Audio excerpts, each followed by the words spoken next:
Andrew, Marianne, Gina, Mara, Robert, the entire esteemed family of Chairman Dr. Chris Kirubi,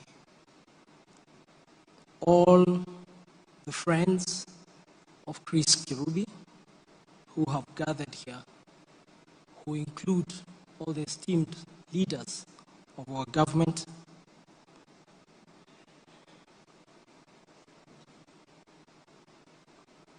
accept my personal condolences and accept the condolences of the entire fraternity of Kenya Association of Manufacturers and the Advisory Council of the Kenya Association of Manufacturers, where we served with Chairman Dr. Chris Kirubi. And I'm very pleased to say that Marianne Kirubi has now joined as a director in the footsteps of Dad as a director of Kenya Association of Manufacturers. We bring our condolences, and with great sadness, with real great sadness, I stand before you today to celebrate an iconic life. Chairman was a great friend. We had a special bond. He was an astute leader. By saying he was a great friend, he invited me to take a ringside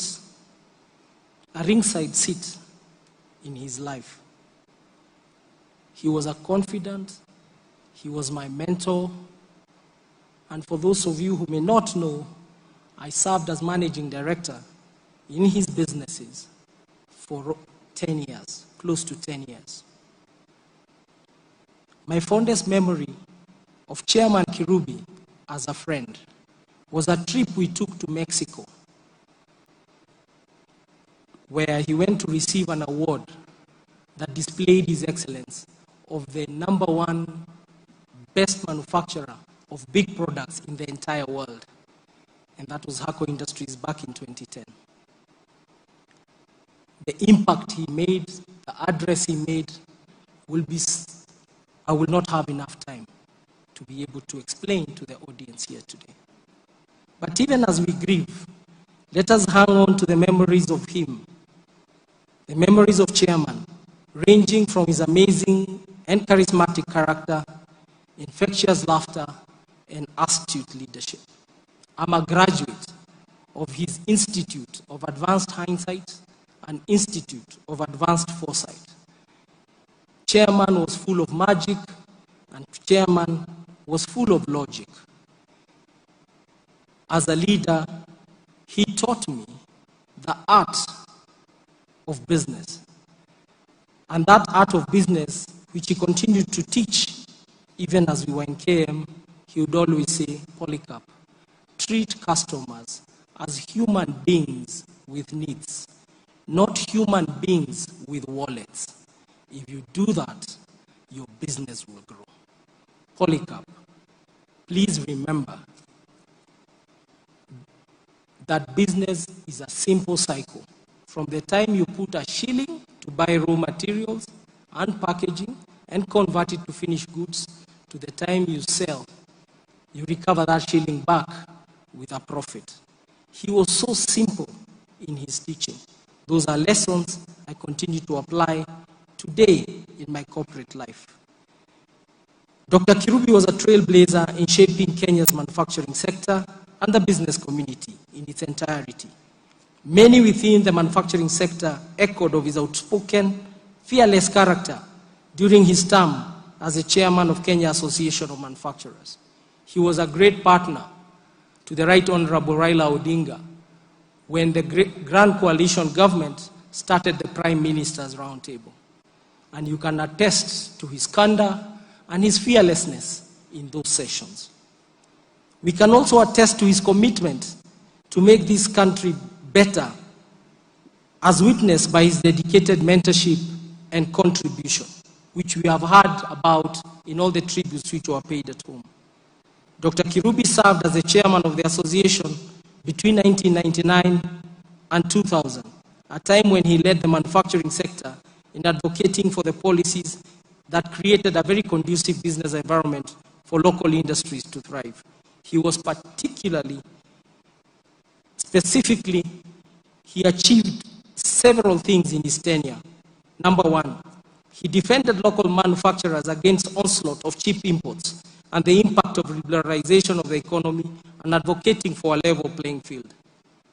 He decried the effects of counterfeits to the health of Kenyans and the impact of the vice on genuine locally manufactured products. Many of you would know that I eventually ended up becoming the chairman of the Kenya Association of becoming chairman of the Kenya Anti-Counterfeit Agency when it was set up, and that was thanks to Dr. Kirubi.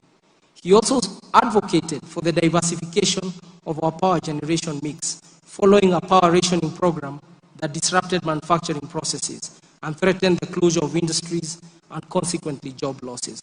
Furthermore, he continued to support the association even after his term as chair came to an end, as an advisor and through investments in local manufacturing. I'm aware through Phileas Wakiaga that he even found time to attend a board meeting and an advisory council meeting in the company of Marianne not too long ago. This country is indebted to Dr. Kirubi in many ways, and individuals such as myself are indebted to Dr. Kirubi in many ways. He trusted us. He trusted me before I could trust myself. He built me. We worked together. He taught me. He was my mentor. He was my friend. He was my brother.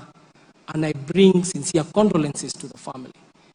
My children, Kamau, Mwihaki, Shiro, and the mother, Catherine, they all called Chairman, Uncle Chairman Chris Kirubi. And we grieve with you. We cry with you. We share tears with you. And the love he extended to us, we shall continue to extend to you. When I was done in my career and I moved on to other things, Chris continued to bless me. And as we lose him, perhaps it may be worthwhile to let you know how many things we did with Chris. When it was impossible to do business in Nairobi, it was Chris who came up with the idea of making sure that Nairobi goes back to the national government politically. It was Kirubi who designed the Sonko-Igathe ticket. And we were very glad with that design, and he gave me to execute. And we did not fail. But that mission did not succeed as it was intended, but Dr. Kirubi was unique in his thinking. Let me close by saying he was a genius by birth, a tough guy by instinct,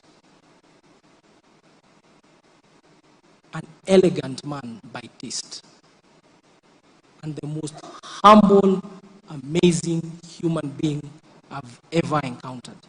I'm distinctly honored and highly privileged to have known Dr. Chairman Christopher Kirubi. Thank you very much.